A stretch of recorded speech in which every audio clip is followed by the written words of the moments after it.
अनजान पुकार।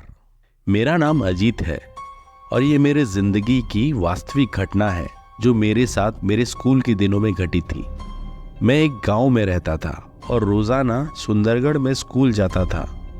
एक दिन मुझे देरी हो गई और गांव और सुंदरगढ़ के बीच की दूरी लगभग 6 किलोमीटर थी, जो इस बात को देखते हुए कोई बड़ी दूरी नहीं थी कि 1999 के दशक में लोग स्कूल जाने के लिए इतनी दूरी पैदल तय कर लेते थे।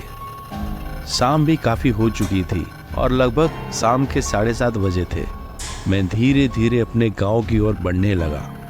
गांव जल्दी पहुंचने के लिए मैंने एक शॉर्टकट लिया, जिससे दूरी 2 किलोमीटर से कम हो जाती थी।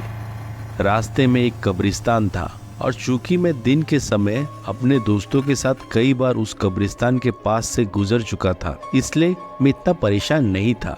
असल में जब मैं कब्रिस्तान पार कर रहा था तो मुझे कोई डर नहीं था, लेकिन जैसे ही मैं कब्रिस्तान से दूर गांव की ओर चलने लगा, मैं आसानी से नीचे नहीं चल पा रहा था।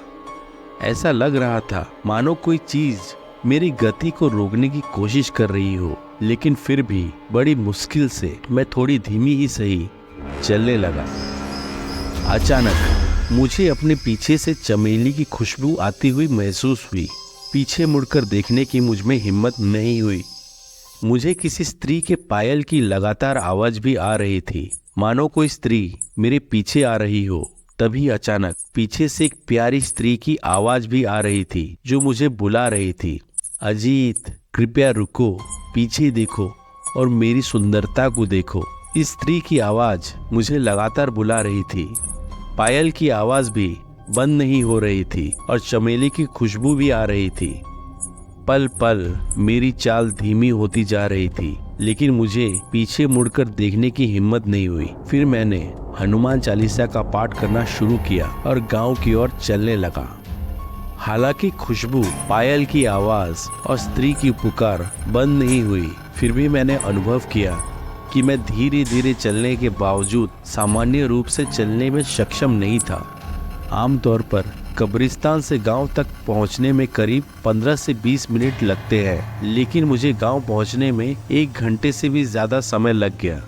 गांव की सीमा के अंत में हनुमान जी का मंदिर था और जैसे ही मैं उस मंदिर के पास पहुंचा, चमेली की खुशबू, पायल की आवाज और स्त्री का पुकारना एकदम से बंद हो गया।